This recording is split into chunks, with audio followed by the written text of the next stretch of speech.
kalian. Semoga pada saat ini kalian tetap dalam keadaan sehat. Pun kalian juga masih belajar di rumah. Ibu harap kalian tetap semangat belajar ya. Nah, hari ini Ibu berada di lingkungan sekolah kita. Kalian bisa lihat gedung-gedung yang ada di sekolah kita. Ya, mestinya kalau tidak pandemi kita berada di sekolah ya. Cuman karena pandemi kita harus belajar dari rumah. Meskipun demikian, Ibu harap kalian tetap semangat. Nah, hari ini, pagi ini Ibu sudah berada di sekolah, melakukan berbagai aktivitas. Nah, kalian tahu kenapa Ibu bisa beraktivitas? Nah, salah satu penyebab Ibu bisa tetap semangat meskipun ini pagi hari, itu karena Ibu sudah sarapan. Kalian sudah sarapan? Nah, jadi dari yang sarapan yang Ibu makan, dalam makanan itu ada energi kimia. Nah, dari energi kimia tersebut Ibu bisa beraktivitas, sehingga Ibu bisa bergerak. Sehingga energi kimia yang ada pada makanan tadi dirubah menjadi energi gerak. Nah, apa itu energi? Kemudian apa saja jenis-jenis bentuk energi? Silahkan simak video Ibu berikut ini. Berikut ada beberapa video yang berkaitan dengan materi energi. Nah, coba kalian perhatikan seorang anak yang berada di dekat kipas angin. Awalnya kipas angin itu tidak bergerak, tetapi begitu anak tersebut memencet tombol on-nya, maka kipas angin itu dapat bergerak. Anak tersebut menekan tombol on, itu artinya ada aliran arus listrik yang mengalir pada kipas angin. Jadi di situ ketika ada listrik yang mengalir, baru menyebabkan kipas angin tersebut bergerak. Kemudian di sini ada seorang anak yang berdiri di dalam sebuah kamar yang gelap tanpa ada penerangan. Nah, kemudian si anak ini menghidupkan menekan saklar pada lampu tersebut. Ternyata setelah saklar itu ditekan, maka lampu tersebut menyala. Ketika saklar tersebut ditekan, itu menunjukkan bahwa terdapat aliran listrik yang mengalir pada lampu, sehingga lampu menjadi hidup atau menyala, sehingga akan timbul atau adanya cahaya. Berdasarkan dua video tersebut, itu menunjukkan bahwa peranan listrik dalam kehidupan kita sehari-hari sangat penting. Ya, listrik tersebut merupakan salah satu bentuk energi. Nah, apa itu energi? Energi itu adalah kemampuan untuk melakukan usaha atau kerja atau melakukan suatu perubahan. Ya, contohnya saja tadi, itu adalah kemampuan untuk melakukan suatu perubahan dari listrik menjadi cahaya ataupun dari listrik menjadi gerak. Kemudian dari energi, misalkan kita dengan cara makan, kita bisa melakukan usaha, bergerak, beraktivitas dan sebagainya. Jadi sekali lagi, energi itu adalah kemampuan untuk melakukan usaha atau kerja atau melakukan suatu perubahan. Energi tersebut tidak dapat diciptakan ataupun dimusnahkan. Dia hanya bisa dirubah bentuknya menjadi bentuk yang lain. Hal tersebut disebut dengan hukum kekekalan energi. Contohnya di sini, jadi kita ataupun seorang anak bisa berlari karena sebelumnya kita makan. Nah, makanan tersebut merupakan salah satu bentuk energi kimia. Jadi kalau kita tidak makan, tentu kita sulit untuk bergerak. Jadi di sini terjadi perubahan dari energi kimia yang berupa makanan, berubah bentuknya menjadi energi gerak atau yang disebut dengan energi kinetik. Selanjutnya kita akan membahas mengenai bentuk-bentuk energi.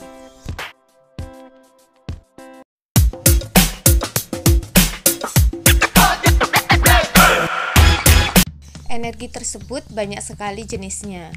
Nah, ingat, energi-energi tersebut bisa berubah bentuknya. Energi yang pertama yaitu energi panas atau energi kalor. Nah, pada materi sebelumnya kita sudah banyak membahas mengenai kalor, di mana kalor tersebut merupakan salah satu bentuk energi yang dapat mengakibatkan perubahan suhu maupun perubahan wujud zat. Nah, contohnya di sini misalkan ketika kita menggosok-gosokkan tangan ketika dingin, maka tangan kita akan merasakan hangat. Nah, di sini sebenarnya sudah terjadi perubahan ya. Dari energi gerak ketika kita menggosok-gosokkan tangan, itu akan timbul panas. Jadi ada perubahan dari energi gerak menjadi panas atau kalor.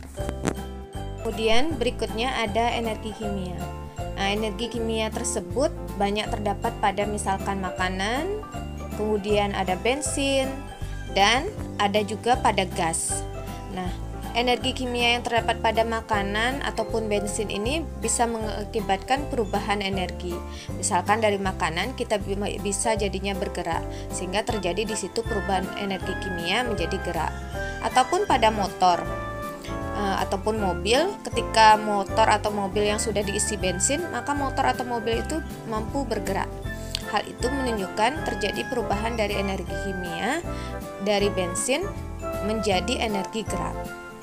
Nah, kalau pada gas, di situ energi kimianya biasanya berubah menjadi cahaya ataupun menjadi panas, misalkan pada kompor. Bentuk energi yang berikutnya adalah energi listrik. Seperti yang sudah Ibu sampaikan, bahwa pemanfaatan listrik dalam kehidupan sehari-hari itu banyak sekali. Misalkan penggunaan listrik pada nyala lampu. Jadi di situ terjadi perubahan dari energi listrik menjadi energi cahaya. Kemudian pada kipas angin itu ada perubahan energi listrik menjadi gerak. Kemudian pada televisi di situ ada perubahan dari energi listrik menjadi cahaya ataupun bunyi. Nah, masih banyak lagi contoh-contoh penerapan dari energi listrik. Untuk energi yang berikutnya adalah energi bunyi. Banyak sekali penerapan energi bunyi dalam kehidupan sehari-hari. Bunyi tersebut dihasilkan oleh benda-benda yang bergetar. Misalkan ketika kita berbicara, coba kalian pegang tenggorokan kalian. Maka tenggorokan kalian itu akan bergetar. Itu menunjukkan bahwa bunyi itu dihasilkan oleh benda-benda yang bergetar. Kemudian ada energi cahaya. Energi cahaya bisa dihasilkan dari energi kimia, kemudian bisa juga dihasilkan dari listrik, termasuk cahaya matahari.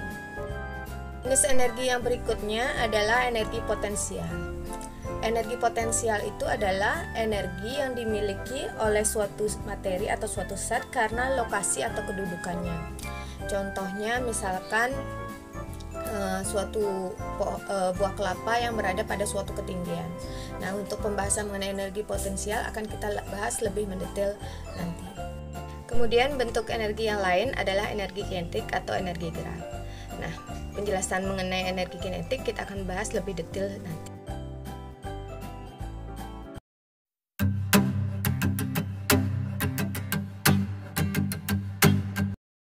Mari kita lanjutkan mengenai energi potensial. Nah, energi potensial itu dibedakan menjadi dua. Ada energi potensial gravitasi dan ada energi potensial tegas. Nah, untuk yang pertama kita akan membahas mengenai energi potensial gravitasi. Misalkan di sini ada sebuah pohon kelapa di mana buah kelapa ini memiliki massa M, kemudian buah kelapa ini jatuh pada ketinggian H. Di mana jatuhnya buah kelapa ini selalu jatuhnya ke bawah. Hal itu dipengaruhi oleh adanya gaya gravitasi. Jadi dalam hal ini energi potensial gravitasinya dipengaruhi oleh gaya atau percepatan gravitasi bumi. Berdasarkan hal tersebut, maka energi potensial gravitasi bisa dinyatakan dengan persamaan EP sama dengan M dikali G dikali H, di mana EP itu adalah energi potensial yang satuannya adalah Joule, kemudian M itu adalah massa benda yang satuannya kilogram, kemudian G itu adalah percepatan gravitasi bumi. Kisarannya antara 9,8 meter per sekon kuadrat atau 10 meter per sekon kuadrat. Kemudian H itu adalah ketinggian benda yang satuannya meter. Berdasarkan gambar kita bisa lihat bahwa energi potensial itu sangat bergantung pada ketinggian. Nah, di situ ada energi potensial maksimal. Di situ pada saat buah kelapa itu mulai jatuh di awal di puncak. Sementara ketika dia sudah bersentuhan dengan tanah, energi potensialnya sama dengan 0 karena di situ tidak ada lagi ketinggian. Nah, untuk mencari ketinggian ingat dihitung dari bawah. Berikut adalah salah satu contoh soal yang berkaitan dengan energi potensial. Nah, dari gambar kita bisa lihat ada sebuah kelapa yang jatuh ke permukaan tanah. Dia jatuh pada ketinggian 4 meter. Misalkan massa dari kelapa ini adalah 1,5 kilogram. Nah, coba kalian tentukan. Yang pertama, tentukan energi potensial di titik A, kemudian energi potensial di titik B, dan yang terakhir adalah energi potensial di titik C atau permukaan tanah. Yang pertama, energi potensial di titik A. EPA itu dinyatakan dengan M dikali G dikali H. Seperti yang kita ketahui, massanya adalah 1,5 kilogram. Nah, percepatan gravitasi kalau tidak disebutkan di soal bisa kalian gunakan 10. Kemudian ketinggiannya adalah 4 meter. 1,5 kali 10 itu adalah 15. 15 kali 4 itu adalah 60. Sehingga hasilnya energi potensial di titik A itu adalah 60 Joule. Dengan cara yang sama, energi potensial di titik B itu dinyatakan dengan M kali G kali H. 1,5 dikali 10 dikali 2. Ya, jadi ketinggian B itu dari permukaan tanah adalah 2 meter. Sehingga 1,5 dikali 10 itu adalah 15. Kemudian 15 dikali 2 itu adalah 30. Sehingga hasilnya energi potensial di titik B itu adalah 30 Joule. Nah, yang terakhir adalah energi potensial di titik C. Energi potensial di titik C itu sama dengan 0. Karena ketinggian C dari permukaan tanah itu tidak ada. Nah, di situ adalah energi potensial minimum paling kecil. Sementara di titik C itu sendiri itu adalah energi kinetik atau energi gerak paling besar ketika sebuah kelapa atau sebuah benda jatuh.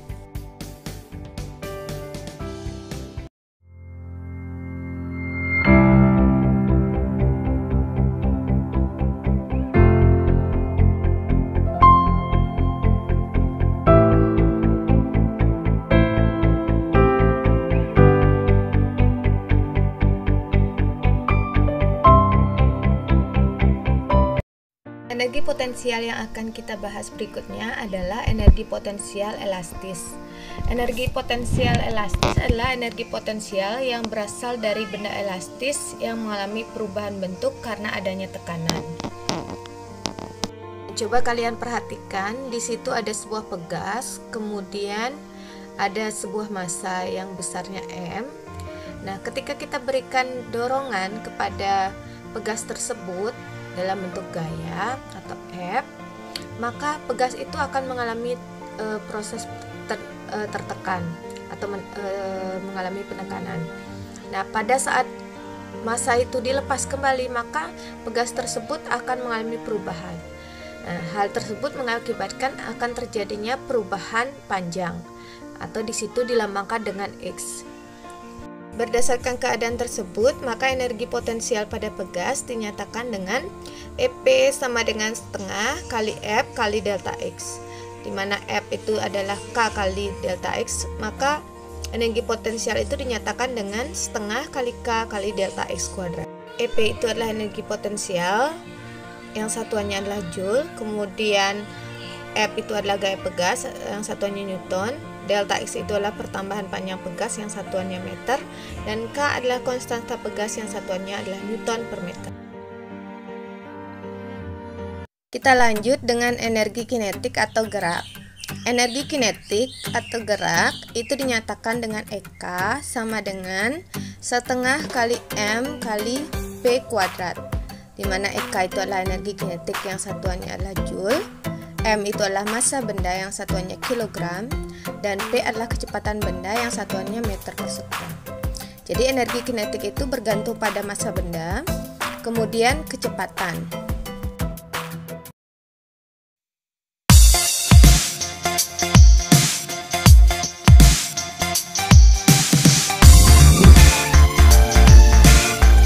Energi terakhir yang kita bahas hari ini adalah energi mekanik. Energi mekanik itu adalah penjumlahan antara energi potensial dan energi kinetik. Sehingga secara matematis energi mekanik itu dinyatakan dengan EM itu sama dengan EP plus EK, di mana EM itu adalah energi mekanik yang satuannya Joule, semua energi itu satuannya sama. Kemudian EP itu adalah energi potensial sama satuannya Joule, dan EK adalah energi kinetik sama satuannya adalah Joule. Kalau kita lihat contoh soal yang seperti sebelumnya yang berkaitan dengan buah kelapa yang jatuh, di situ berdasarkan hukum kekekalan energi, energi itu tidak dapat diciptakan dan dimusnahkan. Nah, berdasarkan hal tersebut, energi itu sifatnya adalah tetap. Maka, ketika buah kelapa itu jatuh, pada setiap titik, baik itu titik pertama ataupun kedua ataupun ketiga, jumlah energi mekanik itu adalah sama. Itu disebabkan karena adanya hukum kekekalan energi. Jadi, energi mekanik di titik 1 EM1 itu akan sama dengan EM2. Sehingga EP1 ditambah EK1 itu akan sama dengan EP2 ditambah EK2. Kalau ada di posisi 3, EP3 ditambah EK3 itu hasilnya adalah selalu sama.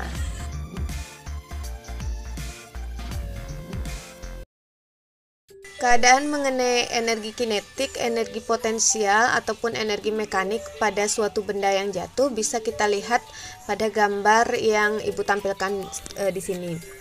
Nah, berdasarkan gambar, kita bisa lihat ketika kita misalkan melempar sebuah bola dari atas, ketika kita belum melemparnya, di situ benda itu tentu belum bergerak, sehingga kecepatannya sama dengan 0. Hal itu mengakibatkan energi kinetiknya itu akan sama dengan 0, karena energi kinetik itu adalah energi gerak. Jadi ketika kita masih pegang, kecepatannya sama dengan 0. Jadi energi kinetiknya otomatis sama dengan 0. Tetapi justru pada saat itu energi potensialnya itu adalah paling maksimal. Kalian tahu kenapa energi potensialnya maksimal? Ya, energi potensialnya maksimal karena pada saat itu adalah ketinggian paling maksimal. Karena energi potensial itu kan tergantung pada ketinggian. Jadi pada posisi paling atas ketika kita pegang itu adalah posisi paling tinggi. Jadi energi potensialnya pun maksimal. Jadi pada saat kita masih pegang benda ataupun bola, misalkan ketika ingin kita jatuhkan ke bawah, energi kinetiknya itu sama dengan 0, sementara energi potensialnya adalah maksimal. Kemudian semakin ke bawah, energi potensialnya itu adalah berkurang, energi kinetiknya semakin bertambah. Kemudian sampai di titik bawah, di situ sudah tidak ada ketinggian seperti yang Ibu sampaikan sebelumnya. Pada saat itu energi potensialnya sama dengan 0, sementara energi kinetiknya karena bola itu jatuh tentu dia akan menggelinding. Nah, pada saat itulah energi kinetiknya justru maksimal. Nah, demikian keadaan ketika kita menjatuhkan sebuah benda ataupun misalkan buah kelapa misalkan jatuh pada pohon, dari pohonnya. Berikut Ibu berikan salah satu contoh soal yang berkaitan dengan energi kinetik, energi potensial, dan energi mekanik. Nah, seperti yang kita lihat di gambar, misalkan sebuah kelapa yang masanya 2 kg jatuh pada ketinggian 4 meter. Nah, coba kalian tentukan yang pertama, energi potensial di titik A atau EPA, kemudian energi kinetik di titik A, dan energi mekanik di titik A. Kemudian yang B, energi potensial B, kemudian EKB, dan energi mekanik di B. Dan yang terakhir adalah energi potensial di titik C atau di tanah, kemudian energi kinetik di C dan energi mekanik di C. Langkah pertama yang harus dilakukan adalah membuat diketahui. Soal apapun itu kalian harus belajar dulu membuat diketahui. Apa yang diketahui dari soal itu dulu yang dibuat. Berdasarkan gambar ataupun soal, kita bisa ketahui bahwa massa itu adalah 2 kg, kemudian percepatan gravitasi G itu adalah 10 meter per sekon kuadrat, kemudian HA 4 meter, HB 2 meter, dan HC 0 karena dia berada di bawah. Setelah membuat diketahui, kalian mesti membuat ditanyakan. Yang ditanyakan yang pertama EPA, kemudian EKA, dan EMA. Yang satunya Joule. Kemudian EPB, EKB, dan EMB. Dan yang terakhir EPC, EKC, dan EMC. Pada saat membuat diketahui ataupun ditanyakan, kalian harus menggunakan simbol. Jadi jangan lagi menggunakan kata-kata. Nah, kita mulai dari yang pertama, yaitu energi potensial di titik A. Caranya hampir sama dengan yang sebelumnya Ibu jelaskan, bahwa energi potensial itu dinyatakan dengan M dikali G dikali H. Itu adalah 2, misalnya 2 kali 10 kali 4, sehingga hasilnya adalah 87. setelah energi potensialnya diketahui sama dengan 80 Joule, kita cari kemudian energi kinetik di titik A. Energi di titik A ketika buah itu belum jatuh, dia belum bergerak, sehingga EKA itu sama dengan 0 karena di situ benda diam. Jadi kecepatannya sama dengan 0. Kemudian energi mekanik di A, ya seperti rumusnya adalah energi potensial di A ditambah energi kinetik di A. Energi potensialnya adalah 80 Joule ditambah 0, sehingga hasilnya adalah 80. Berdasarkan hukum kekekalan energi, kita bisa ketahui bahwa energi itu nilainya selalu tetap. Nah, sehingga energi mekanik di A itu akan sama dengan energi mekanik di B, kemudian akan sama dengan energi mekanik di C.